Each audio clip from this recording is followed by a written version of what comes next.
వైజాగ్లోని little gardens primary స్కూల్లో ప్రణయ్ అన్న ఒక 6 సంవత్సరాల బాలుడు క్లాస్ రూమ్లో చనిపోయాడండి. దానికి రీజన్ ఏంటంటే క్లాస్ టీచరు క్లాస్కి వచ్చింది, హోంవర్క్ ఇచ్చింది, పిల్లల్ని అందరినీ కూడా అడిగింది హోంవర్క్ చేస్తారా లేదని చెప్పేసి. ప్రణయ్ ఆ రోజు చేయలేదు. ప్రణయ్ని మందలించడానికి దగ్గరకు పిలిపించుకుంది. అప్పటికే అబ్బాయి ఫుల్ భయంతో ఉన్నాడు, వణుకుతున్నాడు. సో ఆ భయంతోనే దగ్గరకు వచ్చాడు. టీచరు అరుస్తుంది అనమాట, హోంవర్క్ ఎందుకు చేయలేదని చెప్పేసి. బెల్ట్ లాగడము, తర్వాత షర్టు గుంజడము, టై తీసేయడము ఇవన్నీ చేసింది. అక్కడికి కూడా ఆగకుండా ఆ టీచర్ అరుస్తూ చెంప మీద కొట్టింది.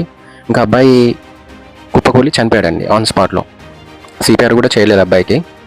అంత చిన్న అబ్బాయికి అంత భయం పెట్టడం కూడా కరెక్ట్ కాదు. చాలా సెన్సిటివ్ హార్ట్ వాళ్ళది.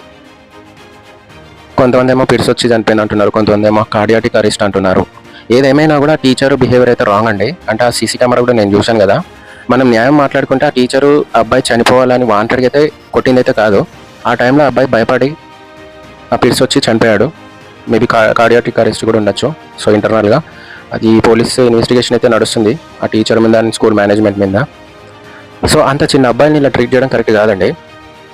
6 years 7 years అంటే వాళ్ళకి ఏం తెలుస్తుంది చెప్పండి? చెప్పే క్రమంలో చెప్పాలి. సో పేరెంట్స్ మీరు కూడా కొంచెం పిల్లల మీద అయితే ఒక కన్నేసి ఉంచండి. స్కూల్కి వెళ్ళినప్పుడు పేరెంట్స్ మీటింగ్ కానివ్వండి, వాళ్ళు ఎలా హ్యాండిల్ చేస్తున్నారు ఏంటి, పిల్లల్ని ఎప్పుడప్పుడు అలర్ట్ చేస్తూ ఉండండి. ఈ వీడియో మీద అయితే మీరు కమెంట్ చేయండి.